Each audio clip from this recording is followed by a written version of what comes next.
asalaamaaleykum mbokku Sénégal maa ngi leen di nuyu ku nekk ci turam ak ci santam maître Moussa Diop président parti And Gor yi jot na tey nag ci affaire justice bi nga xam ne président de la République dans son discours bi nga xam ne def na ko le 3 avril 2025 di appeler à ce que justice bi ñu teg ko pression par le peuple mooy askan bi teg ko pression. Propos yooyu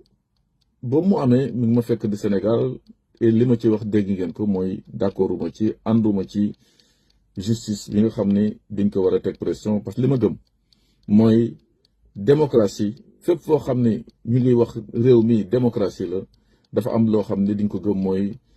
gouvernement exécutif législatif mooy député yi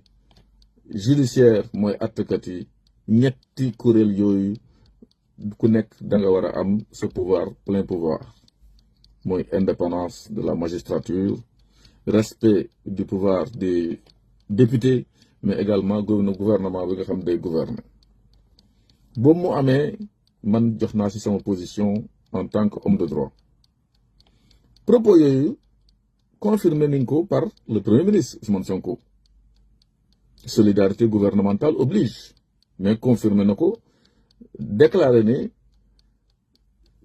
justice comme que peuple bi moo tax ñu koy rendre diñ leen war a teg pression man ànduma ci parce que loolu début de dictature la et violation li ñuy naan séparation des pouvoirs la réaction ki nga xam nag mooy garde des Sceaux Ousmane Diagne ne moom du d'accord ay magistrat du siège précisé na ko waxul magistrat du parquet magistrat du siège ñu leen di teg pression te loolu dëgg bu wër kéng la bu fekkee nag aujourd'hui li ñu doon jaay sénégalais yi dans la coalition Diomaye président ak programme pour jël réew mi en 2024 une fois ñu jël réew mi jaar feneen te lu ñu doon critiquer avant ñu jël réew mi mooy lan que justice bi dañ ko instrumentaliser lu nekk dégg nañ ko fii que justice bi ay corrompu lañu c'est des propos de Ousmane Sonko que justice bi juge yi bari nañ ci nekk ay délinquants yooyu yëpp ce sont ces propos tey nga ñëw bëgg a vassaliser la justice mu war a dox ci li nga ko bëggee di ko teg pression c'est di waxeet complet indépendance de la justice dafa war a fekk ci nekk ci loo xam ni li nga ko waxee gëmloo ko sénégalais bi gaa yi jëndee ko noonu à 54% buñ la falee da nga war a appliquer li nga lu tax ñu fal la loolu yëpp tax na aujourd'hui ñu gis un premier ministre et son gouvernement dem à l'Assemblée nationale démb jàkkaarloog ndaw askan wi mooy les députés majorité mécanique loolu j'ai toujours été contre la majorité mécanique moo tax élection 2024 novembre 2024 man gis ngeen ce qui s'est passé j'ai été contre d'entrer dans la liste du PASTEF pour nekk un député PASTEF député du peuple laa gëm loolu nag dafa fekk ni aujourd'hui ak démb li ma gis ñu gis un premier ministre très colérique réew kenn du ko diriger par xol bu tàng ak xuloo ak xeex niiroo ngaayu non bu fekkee loolu la en tant qu'opposant tu peux peut-être mais bu ñu la xasee ba fal c'est pour apporter des solutions te amoon nga livre pour solution ana livre ba ñu teg ci ñi nga xam ni amuñu sax doole les députés minoritaires à l'Assemblée nationale ne duñu ñëw déglu ay xastante ak ay menaces même bu ñu fa nekkul sax di nga xeex ak ñoom xuloo ak ñoom à leur absence du lii moo taxoon ñu doon xeex pour la continuité de l'État par quelqu'un d'autre nga xam ni ñaari rakaaw président Macky Sall jeex na te daf ko waroon respecter dégg la ngay naan tolérance zéro surtout kumba am ndey kumba amul ndey tamit dafa war a jeex monsieur le premier ministre patron du PASTEF Abdou Nguer ngi nii un client boo xam ne défendre naa ko Sénégal temps yi mais waa Pastef ñëpp mer. Ce n'est pas mon problème. Je suis un avocat, je défendrai qui je veux. C'est pas un militant ñoo may jox ay instructions. Ni de AG jot na, à plus forte raison, waa Pastef. Sama liggéey n'a rien à voir avec la politique. Bu fekkee le président de la République moom bu jëlee décision nommer un Samba Ndiaye des petits pastefiens jóg delloo décision ba ne ko du fi am mu reculer avec la pression aussi de son premier ministre dinaan du ko signer et que des gens comme le DG du port nommé par le président de la République woñ loxoom ça s'il appelle à des DG forts,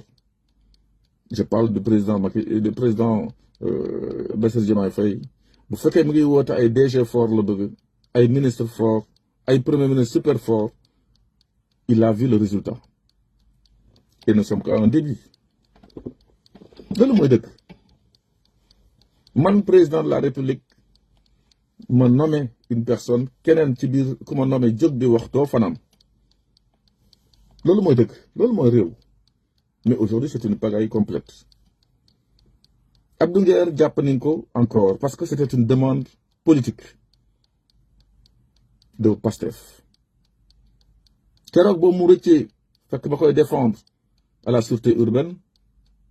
vous avez vu la réaction de ñi nga xam ne ñooy waa Pastef. ñu bëri nee nañ ay jullit lañu. jullit du ñaanal mbokkam kaso.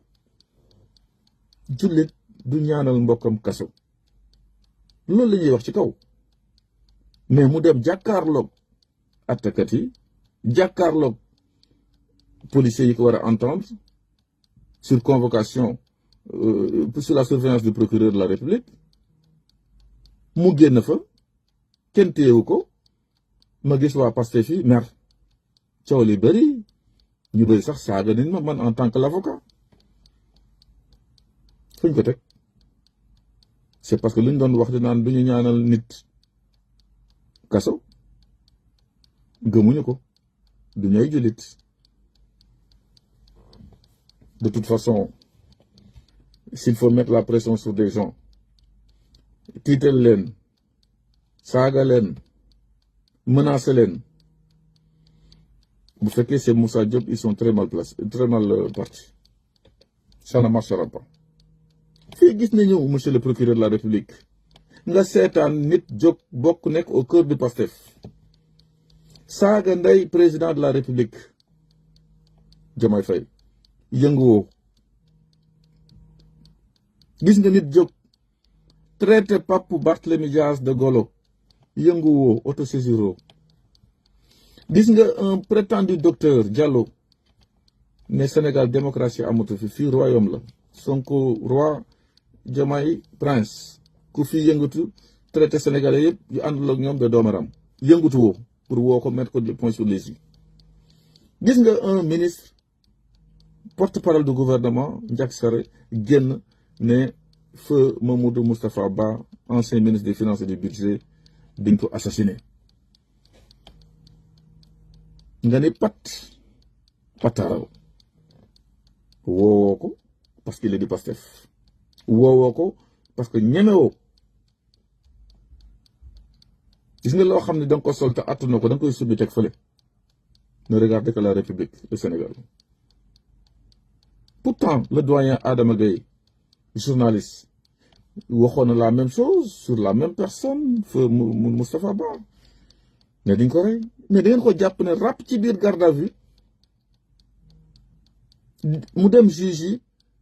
yi nga xam ne ce sont des magistrats assis donc indépendants mënul ci lem dara ngeen mënul ci ñooñu ñoo ko libéré bu defoon ci yéen rek tëj nañ ko le parquet mais magistrats assis du siège dañ ko libéré. ni ngeen jàppee woon Adama Gaye Ndiack Sarré ñëw wax lu muy wax da ngeen ko waroon woo defu leen ko. monsieur Ibrahima Sall wax na fi la disparition de Fulbert Sambou yooyu yëpp nii la demee arrêté ngeen ko du ay diffusion de fausses nouvelles. Abdou Nguer dérange Abdou Nguer da lay rappeler li nga def te mënoo ci dara yaa ko def am ci ay preuve jàpp ngeen ko woo ko convoqué ko mu ñëw ngeen vérifier toute la journée ba guddi 11h30 ba guddi trouvé wu leen dara loo xam ne mën na considérer une infraction ngeen tombe sur un compte boo xam ne moomu ko même su fekkee dañ ko tuddee Abdou Nguer Seul turam mi ngi ci kooku da ko tooñ sax tuddee compte boobu Abdou Nguer Seul parce que da ko fond c'est tout ñu vérifier enquête xam ne du moom ñu jàpp kooku xanaa kay boo jàppee ki def lu taxoon ngay wër nga jàpp sàcc bi mais da ngay bàyyi ki nga xam ne présumé innocent et innocent même parce que du moom mais nga place ko en garde à vue pourquoi c'est pour faire plaisir à des militants du pouvoir du PASTEF loolu mooy dëgg la kumba am ndey kumba amul ndey am na fi te luñ doon xeex donc jóge fi tey l'emprisonnement mooy programme mu Ousmane Sonko qui n'est pas à sa place parce que bu koy xuloo xeex bu dëgg ba ca même seul à l'Assemblée nationale il n'est pas à sa place toutes les voix discordantes selon lui doivent être effacées attention au mot effacé war a jàkkaarloo nag ñi nga xam ne dit-on ce sont des milliardaires ou c'est des opposants bu Macky Sall defoon ni muy waxee nii il ne serait jamais là il ne serait jamais là ñun man foogoon naa ne moom bu ñëwee c'est pour faire avancer la démocratie et de naan kenn dootu fi waxati ku fi wax tolérance zéro dina lay jàpp ne ràpp ci kaso bi ku ñemee na génn ñu xeex ak kan opposition bi ak ñi nga xam ne sont des sentinelles comme ñoom Moussa Diop actuellement tal ñu xuloo tal ñu xeex defaraat Sénégal tegaat ko ci raay développer ko faire évoluer les choses fa lañ toll bu fekkee nag monsieur Ousmane Sonko c'est pour masquer sa échec depuis 1 an et quelques au pouvoir li nga doon dig Sénégalais yi sur l'emploi fouras sur l'emploi fouras tey exportation de main d'œuvre nga fi nekkee bu fekkee wàccee la vie chère bi ñi sant seen bopp Sénégal tey la nit ñi gën a sonn li nga digoon Sénégalais yi ci programme muy amnistie di mu ñëwee da nga koy dindi parce que da nga ko bañ a voter da nga koy abroger même déclaration de politique générale décembre 2024 wax nga ne bu fekkee ñun ñoo tax ñu koy def niñ ko dindi 3 mois après qu'est-ce qui s'est changé pour nga changer langage ne non duñ ko dindi duñ koy interpréter comme ça ñu segg lu ñu arrangé wul nii loolu mooy lan y a des gens qu'on veut protéger c'est tout gis nga nit buy def dara dans l'opposition na assumé Moussa Diop taalul pyromanul yàqul saagawul waxu fi ci ñaaw ci réew mi waa AG kenn defu ko l'objectif est atteint il fallait empêcher le président Macky Sall di def 3e mandat c'est tout ku nekk def nga li nga war a def am ñoo xam ne ils n'ont même pas respecté les institutions judiciaires en traitant les magistrats même de lâches loolu am na fii de corrompus de délinquants defuñu ko